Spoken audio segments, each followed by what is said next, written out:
Hello, my name is Gora. You may also know me as Withers. I am the caretaker of the Tomb of the Nine Gods. We've had many visitors lately, so we've embarked upon some slight remodeling efforts. One of our tomb dwarves has come up with magical reality, a way to preview what the tomb might look like if we were to redesign some of it. So I will invite you to come along with me on a tour of our slightly redesigned tomb. Let's begin. This is the ever-popular main courtyard and black obelisk. And moving forward, we find the false entrance to the tomb. It is worth noting right now that if you have not yet visited the tomb, I strongly recommend you proceed no further. There are many surprises in store for you.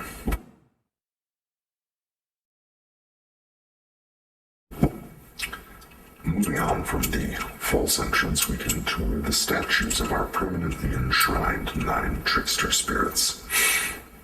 Our magical reality display is currently using some placeholder assets, so please pardon the incongruous torches instead of statues and other similar artifacts. Heading back across the main entryway where the lovely front yard, we come to the true entrance of the tomb, and we begin to see some of the delightful features.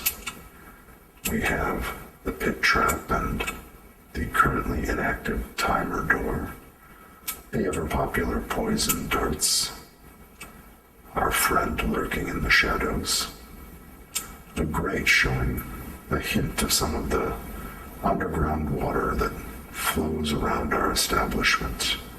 And here we can see through the crystal glass into Obolaka's tomb. Heading back, we can come to the main staircase. It's quite a fall, so watch your step. Haha, oops. Luckily this is not reality, and that would have otherwise been quite unfortunate. Continuing on, we can find the hallway with the shield that turns anything to rust. This is, of course, a placeholder asset, as are many other things, but this chamber has been very exciting for many of our visitors. Here we have the magical fountain of the first floor. Drink at your own risk. The changes it can bring are delightful and sometimes troublesome. Heading back, we'll find some artifacts of the magical reality. Secret doors are rather difficult to implement here, so both of these would normally be hidden from view. And now we can enter Obolaka's tomb from the first secret door. This chair, or stair, we'll call it a chair, is in the way, so let's get rid of it. And here we have all of the chairs for our wights, who sadly don't have a solid implementation yet. And then we can carry on to the underground river. We've made some slight modifications and added lights along the way, so if you notice anything out of the ordinary from reports you've heard of the tomb, please just chalk it up to some creative reinterpretations. Here we have the waterfall that feeds the beginning of the underground river. And we can continue back. I'll show you the way this goes, but we've slightly altered it, and ducking under this grate is currently more than our simulation can handle, but this is the place where the river passes under the hallway we've already been through. Excuse me while I fight this current. Here. Now I could go back all the way around, but let's just break the glass as so many visitors have done before. Carrying on around the main balcony of the first floor, we find ourselves coming to the second shrine of our tomb. This being the shrine, or the Tomb of Moa. Again, there should be warrens in these walls, but we're using cobblestone as a placeholder. And you'll notice this hallway may be longer than you recall if you've been here before, but it still feeds to roughly the same structure. That being the underground river hitting the waterfall. But that's a little too soon. And our delightful mimic, tucked away. We've added some additional water flows at various levels just to balance things out. It adds a nice sense of realism to the way the water mechanics work. Moving back to the main floor, or the first floor, we can weave around and find ourselves in the fan hallway. Again, placeholder assets. This should be an adamantine blade, but well, we've had to make do. And here, now what are they doing? That's not a sarcophagus. Ugh. Well, this is Wongo's tomb. The chests are here at least. Thank heavens for that. Moving around down to the second level. If you give me just a moment. We come to the demon face in the floor. Yet again, placeholder assets. We can just see Aijin's tomb below.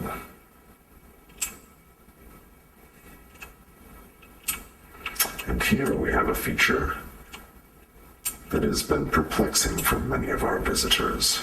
The ring to the mirror tomb. We don't have the artificial gravity working yet, so you'll have to believe me. But in the fully implemented version of this, there will be a duplicate tomb branching off from this circular pathway. Forgot to use my boots of flying. And here we have the false tomb.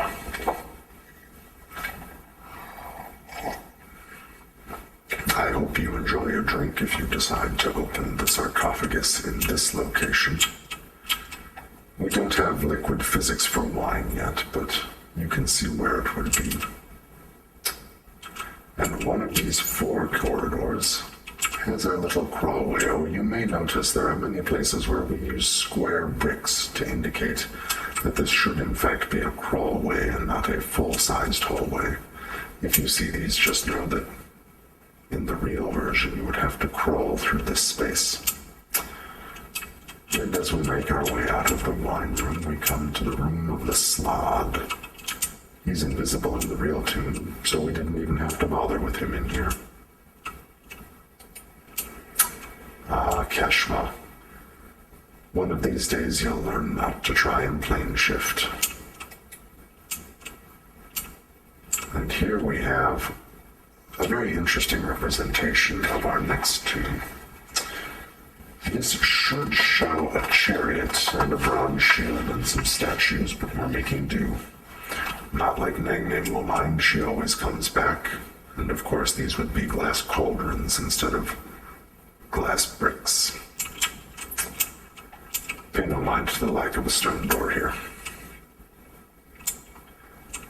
And now we are going to proceed on to one of my favorite parts of the tomb.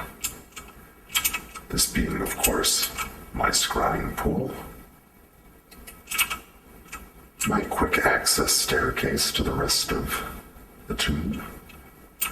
And my office. My desk is missing. I will have to speak with them about that. Moving back, we come into the Twin Dwarves workshop. It looks like they're constructing another surprise for our visitors. And this stairwell will take us back to the first floor. Again, the secret door is sadly missing, but there would normally be one here. We'll revisit the stairwell later. And that is the second floor of our tomb. Moving on to the third floor. More fun diversions for our guests. Again, a secret door.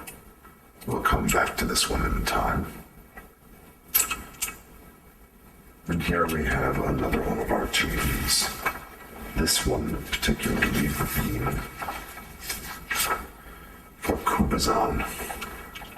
The geometry is slightly off, but hopefully the effect is sufficient for this tour. Ah, yes, the Banquet Hall. This should be a single curtain, but banners are the best we can muster right now, and don't mind the lack of a boar's head.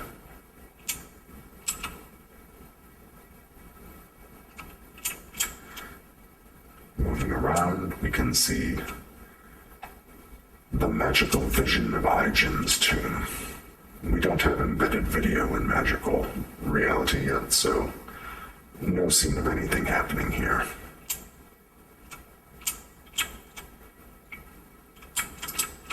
Continuing all the way to the far side, here is the crawl space that leads to the Minotaur guillotine. And this area has been reworked some. We've had to adjust the geometry, but this leads to the Winds of Pandemonium, which we'll cover from another direction. And this is the trapezoidal hallway that leads to the hatch above the rotating drum room and our Tomb Guardian station to observe. Of course, that doorway does lead back to the stairwell that I use to get around. But we'll go back through the crawlway and go on to the water puzzle room, as I like to think of it. We've apparently implemented ice to make this a little more realistic, but we'll see. If we follow through, here is our curtain of water. Of course, there's the lovely crawlway that leads to our rotating chamber. And we can continue through the crawlway and come out on the backside, or the main entrance, as it were, to Aijin's tomb, but we'll come back. Back to the room with the curtain of water. Not quite the murals I would hope for, and not the right items, but hopefully a good representation of what should be in this space. And then we can continue back towards Aijin's tomb and see the Shadow Cauldron. There might be something worth exploring in there. The peephole. And here we have Aijin's tomb itself. Obviously, it is not fully operational. Our golden sarcophagus and placeholder art for the statues. There's the entrance from above if someone is so bold as to attempt to enter that way.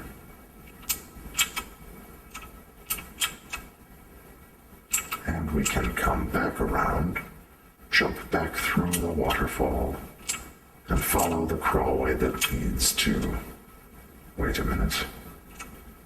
I always forget this room exists. I should really devote more time to scrying on it. The Winds of Pandemonium. I particularly am pleased with the scale of this room when shown in its three-dimensional representation. That's a deep pit. I'm going to use my boots to get across. Coming up the far side, we come to one of my favorite rooms with the stone golem, or the clay golem pit. And of course, the proper entrance to the rotating drum puzzle. I'm not going to chance it. Now, assuming that the adventurers have collected all of the crystal eyes that are found on this level, we've begun considering some options for remodeling this portion of the tomb. We've had different adventurers report slightly different understandings of how this space should be laid out, so we've prepared 3 choices and we'll finalize it before construction. The first implementation is, as the room appears on many of the maps our adventurers have drawn, a spherical room containing a polished mirror floor that reflects the ceiling perfectly and presents as a sphere. But some of our other visitors have noted that although the room appears to be spherical, it is in fact much taller and is more of an ellipse. You can see this room extends almost 50 feet into the air as opposed to the 25 feet that you would expect from a perfectly spherical room. This has a wonderful perspective to it, and it gives a nice space up above to really conceal anyone who lives here that would not want to be found. And then our third and most grandiose implementation. What if we took the 50-foot height but converted it to a proper sphere? And that gives us this implementation of the room. I am particularly pleased with the inky blackness the ceiling this dome gives. We haven't decided yet, but I thought it would be interesting to have all of the versions implemented in our magical reality so we can consider which one will be most effective and entertaining for our guests. But let's return to the rest of the tomb.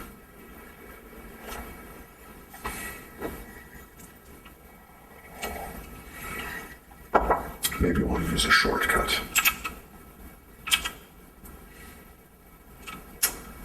Oh, that trapdoor's in the way. And we'll break the glass.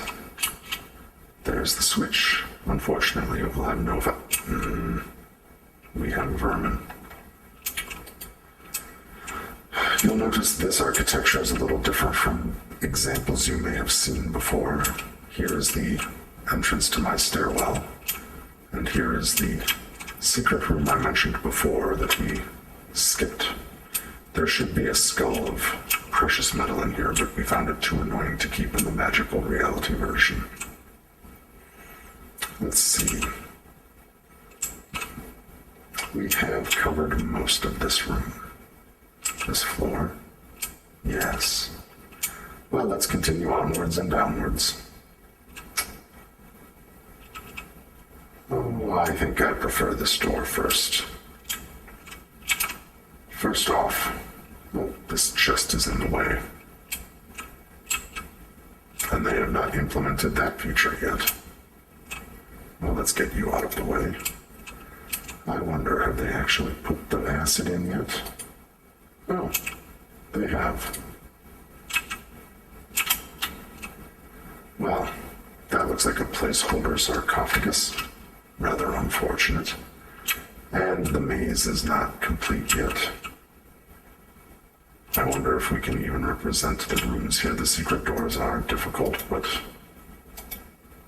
well, close, but not quite. Ah, they have implemented this passageway. And that is not a grandfather clock. But hopefully it gives the impression, at least.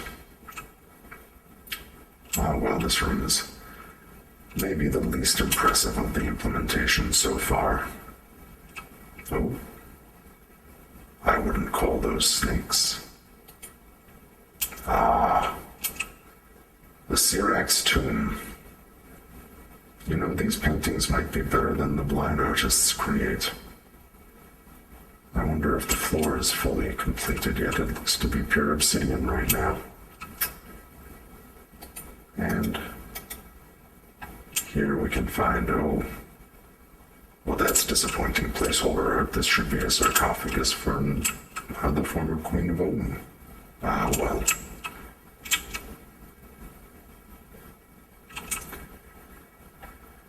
Let us carry on.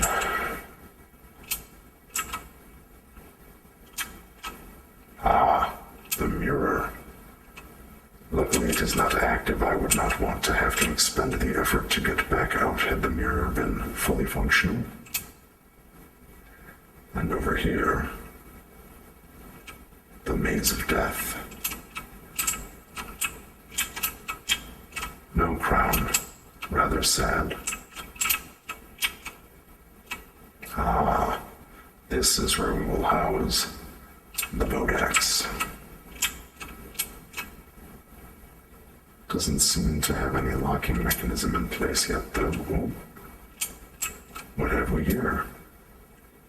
A way to sneak around the gargoyles, perhaps, and it appears they've implemented anvils instead of gargoyles. Our ever-popular elemental cells. And Shigambi's tomb. Luckily, there's no pottery for me to avoid. It also seems the teleportation is probably not functioning. No. Well, let's continue on. Now we can continue to one of my favorite floors. The gears. It looks like they've implemented iron rods with gold bushings. Interesting. Let us see, what is my orientation? Oh, let's guess. What's this way? Oh. That should probably be secret. Ah, my stairwell. We shall return. And the boat. The dock and the boats for our wonderful lake. Let's take a tour of the outside of the gears and really get a feel for the scale of this room. It's quite impressive when you see it entirely laid out. Although a bit more cramped than I would have thought. We can see all three gears. The entrance to the Mastodon's hall, and yes. The waterfall. Ooh, we made it all the way to the top. Maybe we should see what actually jumping would feel like, We get all the way to the bottom, maybe we need to deepen this landing zone. Although there's usually someone here to help. This simulation has actually accounted for the full depth of the lake and underneath the gears. And it is rather impressive how much space there is down here. Although that rowboat should be on the surface.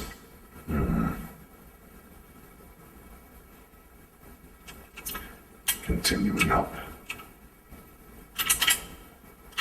Let us go back into the tomb, or back into the more interesting rooms on this floor.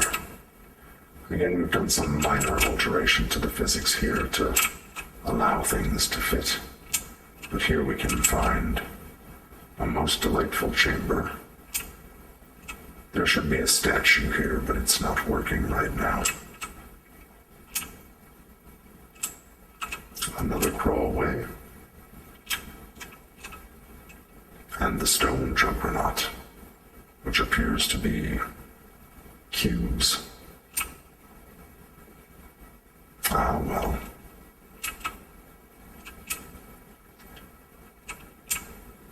Coming back into the main area. I could navigate these gears, but it's a bit tedious, to be honest. Which part are we on? Ah, yes, we want to get to the Hall of the Mastodon. Let us drop down. Well, let us go to the control room first and then come back. Oh. Well, this may be more. Aha! There's always pesky gaps in these gears. There we go. Here is our control room. We don't quite have the assets for it, but there should be a tunnel. Ah, yes, there is a tunnel down there. Maybe we can find the other side of it and give a better representation. Let us come back to this cog. And then we can tour the Hall of the Golden Mastodon, which appears to be gold and sandstone. At least the scale is right.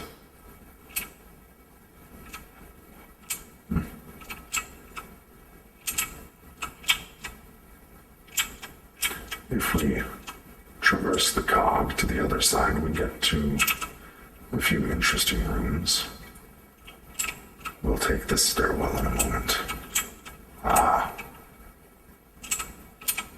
The Mechanist Chain.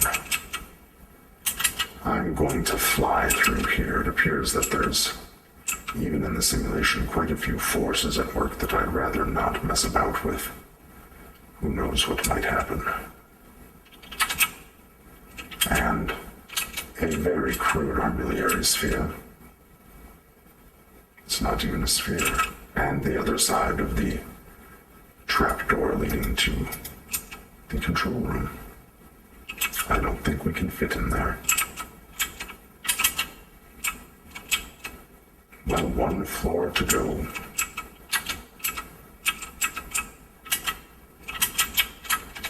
I'll note that most of the stairwells are supposed to be 25 feet deep, but we ran into some problems in the simulation and might need to revise descriptions in the future.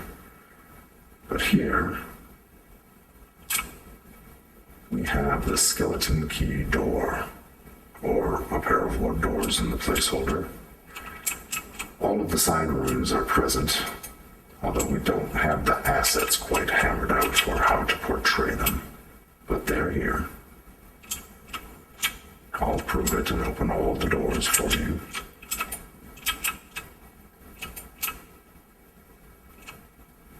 There we go. Each puzzle here unaccounted for. And a piece de resistance of the entire tomb. The final chamber. Our phylactery cubbies. And the interesting geometry that my most beloved boss has demanded we create in this room. Not quite sure what these hallways are for, but there they are. A glowing lava pit, always a nice touch. And of course, for any adventurers that get this far, if we have a feature on display and they manage to surpass it, they can be treated to seeing the final chambers of the dungeon.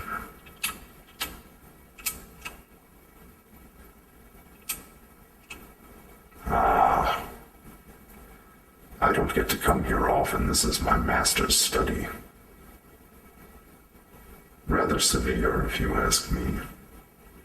But let's move on. We have, of course, my master's library. Our usual visitor doesn't appear to be here.